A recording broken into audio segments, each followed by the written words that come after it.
warahmatullahi wabarakatuh. Ketemu lagi dengan saya Vivi dalam membahas statistika salah. Jadi hari ini kita tidak membahas tentang analisis statistika, tapi kita akan membahas tentang 3 hal yang mungkin teman-teman perlu persiapkan pada saat menjadi mahasiswa baru di salah satu universitas. Video kali ini lebih khusus saya buat untuk teman-teman atau adik-adik mahasiswa baru yang baru saja menyandang status sebagai mahasiswa. Mungkin saja ada yang belum beberapa bulan menjadi mahasiswa. Jadi video ini saya buat sebagai salah satu bentuk saya ingin berkontribusi untuk membagikan pengalaman saya sebagai orang yang pernah menyandang status sebagai mahasiswa baru. Nah, bentuk kontribusinya saya ini, saya belajar dari pengalaman-pengalaman saya yang saya combine dengan pengalaman-pengalaman orang yang menurut saya itu lebih cocok atau lebih bagus. Karena saya tidak bilang bahwa pengalaman saya lah yang akan paling bagus nantinya. Jadi bisa jadi yang saya akan sarankan nantinya atau tips-tips yang saya sampaikan nantinya itu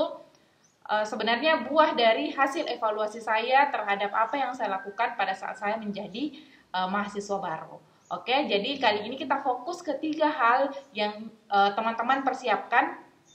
Teman-teman persiapkan untuk melewati atau mengarungi dunia kampus, dunia menjadi mahasiswa atau perkuliahan nantinya. Semoga bermanfaat. Mari kita lihat 3 tips yang saya rangkum dari pengalaman saya dan teman-teman saya. Menjadi mahasiswa akan banyak julukan-julukan untuk kita. Nah, julukan-julukan itu akan kita dapat sesuai apa yang akan kita pilih, sesuai dengan desain yang akan kita lakukan. Desain yang akan kita buat untuk masa studi kita, untuk masa-masa menjadi mahasiswanya kita atau dunia kampusnya kita. Jadi yang pertama yang ingin saya sampaikan adalah untuk teman-teman mahasiswa baru, mulai desain perkuliahan atau dunia kampus yang teman-teman inginkan. Desain yang sama maksud di sini bukan kayak semacam desain rumah ya, tapi teman-teman mendesain teman-teman mau dikenal sebagai mahasiswa seperti apa, mau punya lingkungan di kampus seperti apa dan sebagainya. Karena ada banyak hal mungkin capan mulai dari yang paling ngetren itu kuliah pulang, apakah teman-teman mau masuk di situ, kuliah kura-kura, kuliah rapat, kompetisi, rapat kompetisi. Intinya banyak hal yang teman-teman bisa dapatkan cap dari orang-orang, dan itu ditentukan berdasarkan apa yang teman-teman ingin lakukan atau apa yang teman-teman lakukan, seperti itu.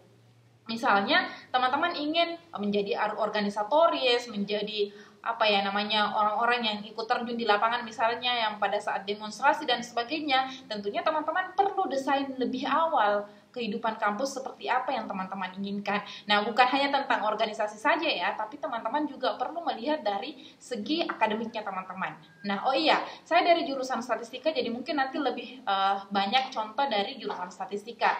Nah, contohnya saya dari jurusan statistika kan saya bisa mendesain, misalnya saya nantinya mau ke sini deh, mau menjurus ke peminatan statistika yang seperti ini. Nah, itu yang saya maksud dengan desain perkuliahan kita sendiri atau rencanakan perkuliahan kita sendiri yang ingin kita lewati. Jangan didesainkan sama orang lain. Nanti kita merasa tidak cocok, oke? Jadi, desain perkuliahan atau dunia kampus yang diinginkan sendiri.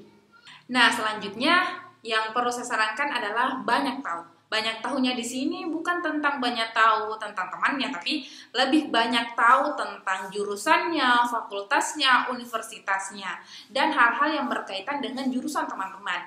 Misalnya, yang paling kecil, misalnya dari prodi sama jurusan lah. Karena ada yang setara jurusan ya, jadi prodi setara jurusan, ada yang prodi benar jurusan. Jadi intinya yang lebih kecil dulu. Misalnya teman-teman lebih tahu dulu kenapa sih jurusan itu ada, kenapa alasannya ada jurusan tersebut, berapa dosennya seperti apa, sudah berapa alumninya kuliah di misalnya lanjut di mana, kalau yang kerja di mana, bagaimana profesi alumninya, seperti itu, rata-rata yang dulu seperti apa, masalah-masalah yang dihadapi oleh kakak-kakaknya sebelumnya itu apa. Nah, pada bagian ini teman-teman itu bisa juga dari proses yang kedua ini, misalnya lebih banyak tahu lah, yang kemudian mendapatkan banyak informasi yang kemudian bisa digunakan di yang pertama tadi, yaitu membuat desain perkuliahannya sendiri. Maksudnya, teman-teman dengan banyak tahu, banyak bertanya, atau banyak mengulik tentang jurusannya, fakultasnya sama universitasnya, dari situlah yang kemudian teman-teman jadikan landasan untuk mendesain perkuliahan yang teman-teman inginkan, seperti itu.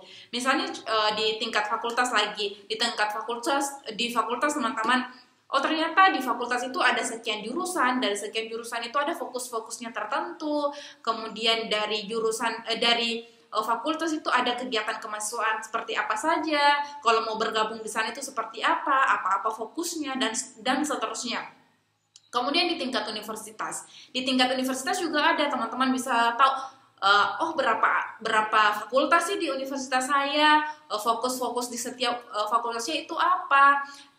Kemudian misalnya dari segi organisasi lagi, ada kegiatan kemahasiswaan tingkat fakultas itu seperti apa, kompetisi, beasiswa, dan lain sebagainya. Nah, dari contohnya tadi misalnya yang organisasi, misalnya teman-teman tahu, ternyata ada sekian organisasi, unit kegiatan mahasiswa misalnya ada 13 unit kegiatan mahasiswa. Dari 13 unit kegiatan mahasiswa tersebut, yang mana sih yang teman-teman kemudian cocok untuk pilih sebagai lembaga atau sebagai UKM yang akan teman-teman tempati untuk berproses lagi. Sebagaimana kita ketahui bahwa kampus itu adalah memilih lingkungan yang akan membuat kita memiliki pola pikir yang terstruktur dan sebagainya. Nah, dengan hal itu, selanjutnya setelah kita memilih untuk menjadi mahasiswa atau sudah berkuliah, teman-teman bisa memilih lagi, teman-teman ingin menjadi mahasiswa seperti apa. Misalnya kalau di tingkat universitas itu, di fakultas juga biasanya ada beberapa organisasi itu memiliki peminatan tertentu, mulai dari penelitian, olahraga, seni, wirausaha, pengabdian dan sebagainya. Banyak lagi yang tidak saya sebutkan. Jadi teman-teman sesuaikan dengan peminatannya. Nah, dari HIMIS juga, misalnya teman-teman tahu beberapa organisasi dan sebagainya, teman-teman bisa combine dengan yang pertama tadi, mendesain bentuk perkuliahan apa yang teman-teman ingin tampilkan untuk dirinya sendiri, seperti itu. Kemudian yang mungkin saya ingin tambahkan sedikit di segi alumni ya. Jadi di segi alumni teman-teman bisa lihat, oh ternyata misalnya saya dari jurusan statistika bisa melihat, oh jurusan saya itu biasanya kerja di sini.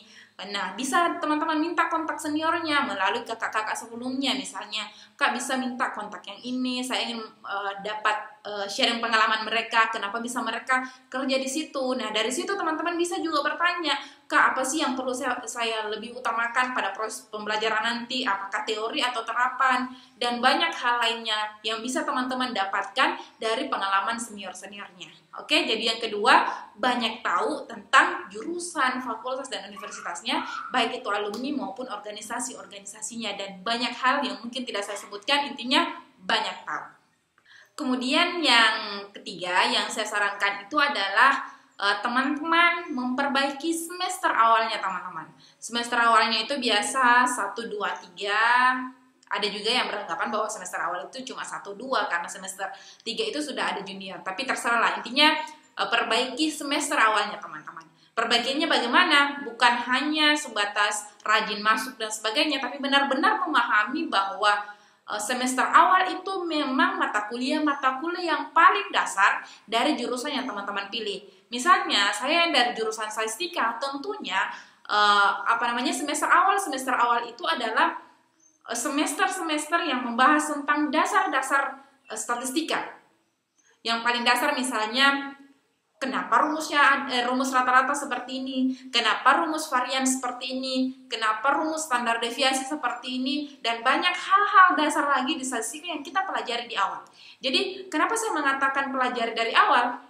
Jawabannya karena semester selanjutnya teman-teman akan mendapatkan mata kuliah lanjutan, mata kuliah yang mungkin akan lebih ribet jika teman-teman tidak memahami dasar berpikirnya jurusannya teman-teman, atau tidak memahami hal-hal dasar yang ada di jurusannya teman-teman. Misalnya, teman-teman contohnya di statistika ya, teman-teman tidak tahu tentang sampel dan populasi. Ini tidak tahu tentang sampel dan populasi, tiba-tiba mau belajar tentang tentang mata kuliah saya teman-teman diminta untuk analisis perbedaan analisis tentang analisis perbedaan mencari variasi populasi dan variasi sampel misalnya. Nah, teman-teman bingung dong, kenapa ada perbedaan? Karena teman-teman tidak tahu dari awal bahwa ternyata dari sampel dan standar deviasi. Sampel dan populasi ini saya jadi belibet. Sampel dan populasi ini memiliki perbedaan, dan perbedaannya itu di mana dan kenapa berbeda rumusnya seperti itu. Jadi saya sarankan perbaiki di semester awal, bukan menghafal rumusnya, tapi memahami dasarnya. Kenapa, dan kenapa. Kalau itu sudah terjawab, insya Allah mata kuliah lanjutan selanjutnya itu akan lebih mudah, karena cuma meningkatkan level dari dasar-dasar yang teman-teman pelajari di awal semester seperti itu. Wow, saya sangat tergesa-gesa ya. Sorry teman-teman, saya berusaha untuk videonya sedikit pendek supaya teman-teman tidak bosan, tapi mungkin ini sudah cukup panjang. Itu dia teman-teman, yang ketiga yaitu memperbaiki semester awal. Ini lebih ke akademik. Jadi semester awal ini memang lebih ke akademik, tapi ini berpengaruh jika teman-teman memilih organisasi di awal perkuliahan. Saya tidak melarang teman-teman untuk memilih organisasi di awal perkuliahan, tetapi teman-teman harus memperbaiki. Jadi bisa saja teman-teman sudah berorganisasi, tapi memanage waktunya untuk tetap memperbaiki mata kuliahnya di semester awal ini. Bukan mendapatkan IPK tinggi, tetapi mendapatkan pemahaman yang baik terhadap dasar-dasar dari jurusannya teman-teman. Seperti itu. Oke teman-teman, itu dia tips-tips dari saya yang sangat sederhana, dan saya juga bukan siapa-siapa. Tapi semoga berbagi pengalaman itu bisa memberikan manfaat kepada teman-teman. Semoga 3 tips itu memberikan start yang baik atau awal yang baik untuk teman-teman mahasiswa baru untuk memperbaiki bagaimana dunia kampusnya, untuk mengawali statusnya sebagai mahasiswa, dan akhirnya insya Allah akan keluar menjadi lulusan-lulusan universitas yang lebih baik, atau alumni-alumni mahasiswa yang diharapkan negara. Oke, semoga teman-teman bisa menjadi mahasiswa yang lebih baik, yang menjadi harapan bangsa, dan tidak mengecewakan orang tuanya di rumah atau keluarganya yang teman-teman tinggalkan. Oke teman-teman, jangan lupa berikan dukungannya untuk kami Vivianti MM Channel dengan berikan like, komentar yang membangun, serta dibagikan kepada teman-temannya, khususnya yang mahasiswa baru, supaya video ini lebih bermanfaat lagi. Jangan lupa subscribe bagi yang belum, dan nyalakan loncengnya supaya teman-teman mendapat notifikasi dari kami. Khususnya teman-teman yang suka statistika, pas banget untuk channel ini, karena Senin Kamis insya Allah selalu ada video tutorial statistika maupun penggunaan aplikasi statistika. Oke, terima kasih, sampai jumpa di video selanjutnya. Saya Vivi. Assalamualaikum warahmatullahi wabarakatuh. Dah.